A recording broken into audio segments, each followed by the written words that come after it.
સારું કામ કરવાવાળા જે હોય ને એને બિરદાવવાવાળા મળી જાય, અને ખરાબ કરવાવાળા હોય એને તમે આ ખોટું કર્યું છે એવું કહેવાવાળા મળી જાય, તો સારું કરવાની સંખ્યા વધી જાય.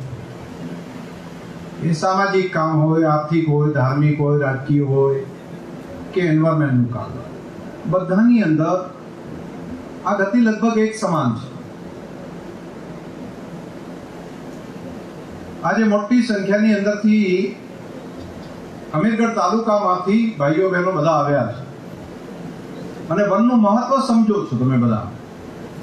આ જંગલોને બચાવવાનું કામ તો અહીંયા રહેતા લોકોએ કર્યું છે.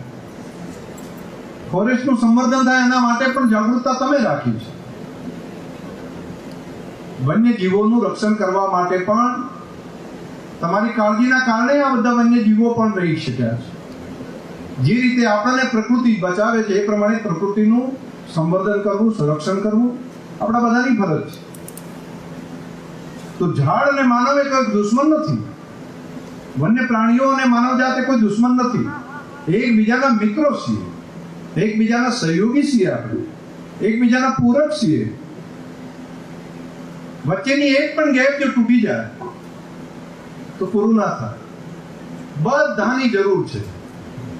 એકને પણ નાશ કરવાનું કામ કમસે કમ બુદ્ધિશાળી માનવ તરીકે ભગવાને આપણને બુદ્ધિ મનુષ્યને વધારે આપી, તો આપણે એનું રક્ષણ કરવું પડે, આપણે એને નુકસાન ના કરાય.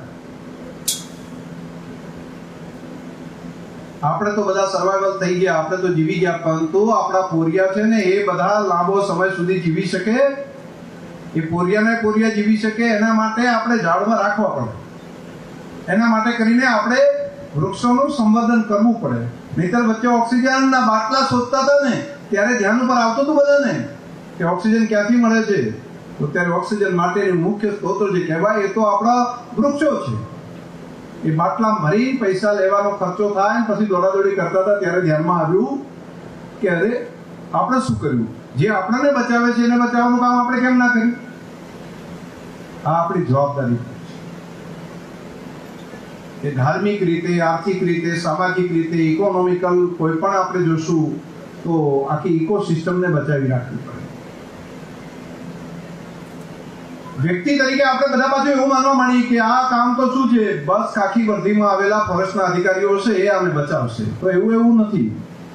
એ આપણા વતી કરે છે.